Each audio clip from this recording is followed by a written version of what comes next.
안녕하세요. 단단한 브랜드 원민입니다. 오늘은 학습에 대해 이야기를 나누고자 합니다. 지속되는 단단한 브랜드를 위해서는 비즈니스, 마인드, 학습이 중요하다며 이를 전하고자 유튜브 채널을 개설했는데 제가 정작 학습에 대한 이야기는 하지 않았더라고요.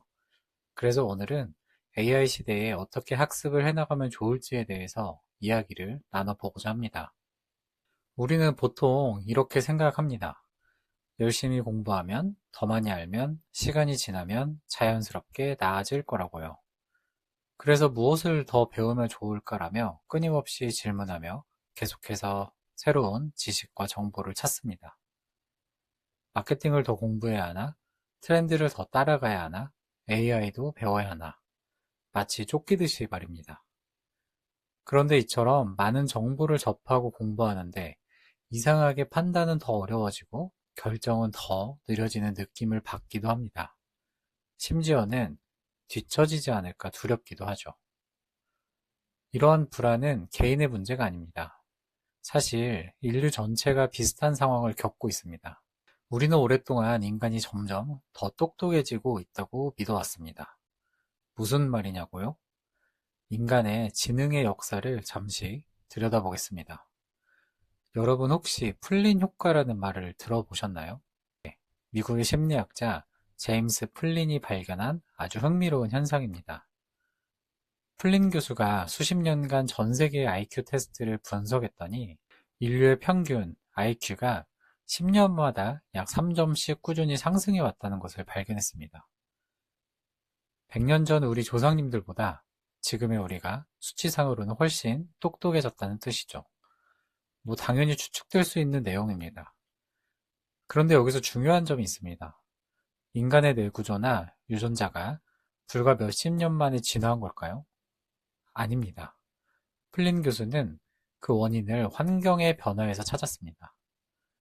산업화가 진행되고 교육이 보편화되면서 우리 뇌가 추상적인 가설을 세우고 논리적 기호를 다루는 방식에 아주 익숙해진 겁니다. 즉, 현대사회라는 복잡한 환경이 우리를 더 똑똑해지도록 끊임없이 훈련시켜온 결과물이 바로 플린 효과라고 볼 수 있습니다. 덕분에 사람들의 평균 IQ는 꾸준히 상승해 온 거죠. 그런데 2000년대 이후부터 이상한 변화가 나타납니다. 북유럽을 포함한 교육 선진국들에서 오히려 IQ 지수가 정체되거나 떨어지는 현상이 관찰되기 시작한 겁니다. 이른바 역플린 효과입니다. 더 배우고 더 많은 기술을 쓰는데 왜 이런 일이 벌어질까요? 이는 다음과 같은 질문으로 이어집니다. 왜 이렇게 공부를 많이 하는데도 예전보다 더 확신이 안 서지? 이러한 변화 가운데는 AI와 디지털 환경이 있습니다. 이는 비즈니스 환경을 보면 이해할 수 있는데요. 예전에는 가게 하나를 오픈하려면 직접 발로 뛰며 손님 반응을 살펴보고 상권을 분석하고 때로는 실패하고 다시 고민해야 했습니다. 메뉴판 하나 바꾸는데도 며칠을 고민하고 글 하나 쓰는데도 머리를 쥐어짰습니다. 그 과정은 느리고 힘들었지만 대신 생각은 남았습니다. 지금은 다릅니다. AI에게 잘 되는 마케팅 문구 만들어줘, 요즘 트렌드 알려줘 라고 물으면 순식간에 답이 나옵니다. 문제는 이 편리함이 우리의 뇌를 게으르게 만들고 사고력을 상실하게 하는 데 있습니다. 이처럼 생각을 대신해주는 환경에 익숙해질수록 우리는 점점 생각하지 않는 법을 배우게 됩니다. 제가 개인적으로 좋아하는 작가이자 서울대학교 김영민 교수님은 생각할 수 있는 근력이 없기에 그 공허를 채우기 위해서 자신의 생각을 대신해줄 강력한 타자를 갈구한다고 했는데 무척 공감되는 말입니다. 그렇다면 우리는 이 AI 시대에 어떻게 학습을 해야 할까요? 예전과는 방식이 완전히 달라져야 합니다. 특히 자신만의 브랜드를 만들고 싶은 분들에게는 더더욱 그렇습니다. 일단은 당장 답을 찾기 위해 얼마나 빨리 아느냐가 아니라 어떻게 생각하느냐로 학습의 태도가 바뀌어야 합니다. 저는 이를 위해서는 크게 두 가지의 학습이 필요하다고 생각합니다. 첫 번째는 정보와 지식을 쌓는 공부에서 생각을 설계하는 학습으로 전환하는 것입니다. 예를 들어 카페를 운영하는 A라는 사장님 한 분을 떠올려 보겠습니다. 요즘 장사 잘 되는 카페 마케팅 사례 10가지, 인스타그램 알고리즘 공략법, 매출을 올리는 방법 같은 자료를 누구보다 열심히 찾고 공부하고 있습니다. 정보는 충분히 알고 트렌드에도 뒤처지지 않죠. 그런데 막상 그 내용을 내 가게에 적용하려고 하면 이상하게 잘 맞지 않습니다. 기대했던 긍정적인 변화도 잘 일어나지 않습니다. 이유는 비교적 분명합니다. 문제에 대한 답은 얻었지만 정작 무엇이 문제인지 정의하는 과정이 생략됐기 때문입니다. 이미 누군가가 정해둔 문제와 해답을 따라가는 데에는 익숙하지만 내 가게에서 벌어지고 있는 현상이 무엇을 의미하는지는 깊이 들여다보지 않은 상태인 경우가 많아서 아무리 많은 정보를 취득해도 이렇다 할 변화가 없는 것입니다. 이 지점을 보완하기 위해 필요한 것이 바로 사고 설계 중심의 학습입니다. 이는 정보를 더 많이 모으는 방식이 아니라 눈앞에서 실제로 벌어지고 있는 장면을 붙잡고 질문을 던지는 데서 시작됩니다. 예를 들어볼까요? 다음은 제가 실제로 컨설팅 현장에서 많이 마주하는 상황인데요. 손님은 분명 꾸준히 들어오는데 이상하게 단골이 잘 늘지 않는 상황. 리뷰는 나쁘지 않은데 특별히 기억에 남는 건 없고 매출이 완전히 무너지지는 않지만 늘 비슷한 선에서 정체되어 있는 상태입니다. 이때 사고 설계 중심의 질문은 이렇게 던집니다. 사람들은 왜 한 번은 오는데 굳이 다시 와야 할 이유는 못 느끼는 걸까? 우리 가게를 다녀간 뒤 손님 머릿속에는 어떤 장면이 남아있을까? 가격이나 맛 말고 이 가게를 떠올리게 하는 이유가 있기는 한 걸까? 이러한 질문들입니다. 이는 당장 정답을 주진 않지만 대신 내 사업이 성장할 수 있는 한 지점을 향해 나아갈 수 있게 도와줍니다. 그러니 중요한 것은 단번에 답을 얻으려는 태도를 내려놓는 일입니다.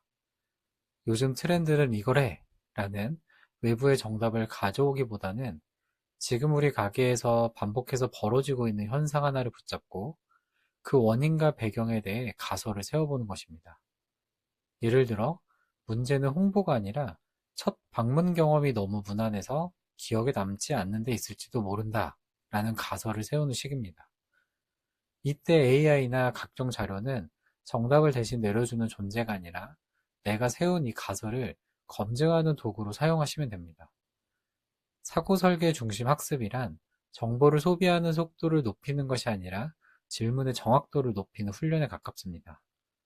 이렇게 질문이 바뀌는 순간 공부는 더 이상 막연한 정보 수집이 아니라 내 가게를 직접 바꾸는, 그리고 나의 사고를 바꾸는 도구로 작동하기 시작합니다.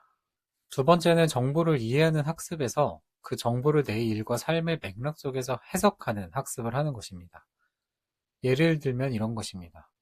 자, 요즘은 진정성이 중요하다. 스토리텔링이 있어야 한다. 브랜드는 세계관이 있어야 한다. 이런 말들 많이 들어보셨죠? 그런데 막상 현장으로 돌아오면 그 말들이 어떻게 적용돼야 하는지는 감이 잘 잡히지 않습니다. 좋은 말인 건 알겠는데, 그래서 지금 내 브랜드에서 뭘 바꿔야 하는지, 무엇을 적용해야 하는지 여전히 막막한 상태로 남습니다. 이때 필요한 것이 바로 의미 해석 중심의 학습입니다. 이는 정보를 더 많이 이해하려는 노력이 아니라 이미 알고 있는 정보를 내 상황에 맞게 번역하는 과정에 가깝습니다. 예를 들어서 요즘은 진정성이 중요하다는 말을 들었을 때 의미 해석 중심의 질문은 이렇게 바뀝니다. 그렇다면 우리 가게에서 진정성은 뭘까? 손님은 이 공간에서 나의 어떤 태도를 보고 진짜라고 느낄까? 내가 이 일을 왜 시작했는지는 지금도 느껴지고 있을까? 와 같은 질문들입니다. B라는 식당 사장님의 예시로 더욱 이야기를 나눠보겠습니다. SNS에서 브랜드 스토리의 중요성에 대한 콘텐츠를 보고 큰 공감을 하셨습니다. 하지만 막상 글을 쓰려고 하면 막힙니다. 이때 정보 이해 중심 학습은 스토리 잘 쓰는 법, 브랜드 스토리 구조를 더 찾아보는 쪽으로 흘러갑니다. 반면 의미 해석 중심 학습은 방향이 다릅니다. 이 가게를 시작하던 날 내가 가장 걱정했던 건 뭐였지? 그때 나를 움직이게 했던 감정은 무엇이었을까? 지금의 나는 그때와 나와 어떻게 달라졌을까?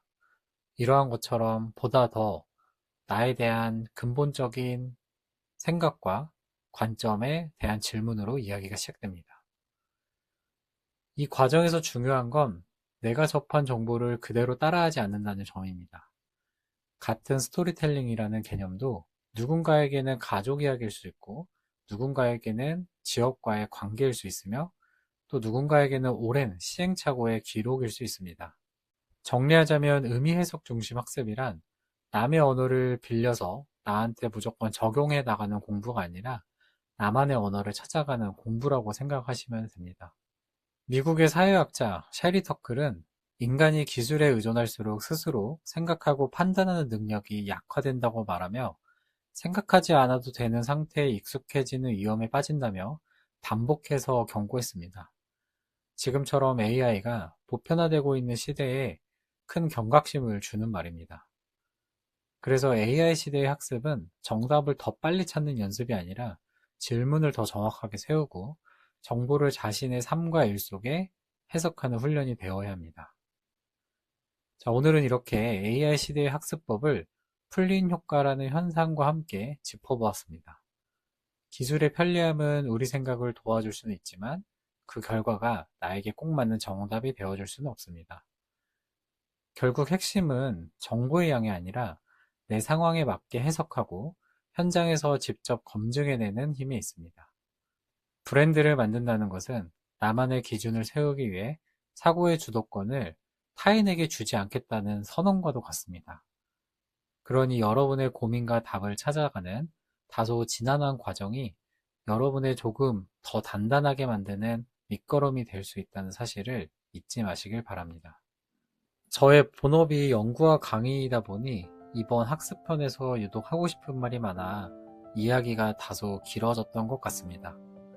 그래도 끝까지 들어주셔서 감사하고요. 좋아요와 구독 부탁드리겠습니다. 그럼 다음 편에서 뵙겠습니다.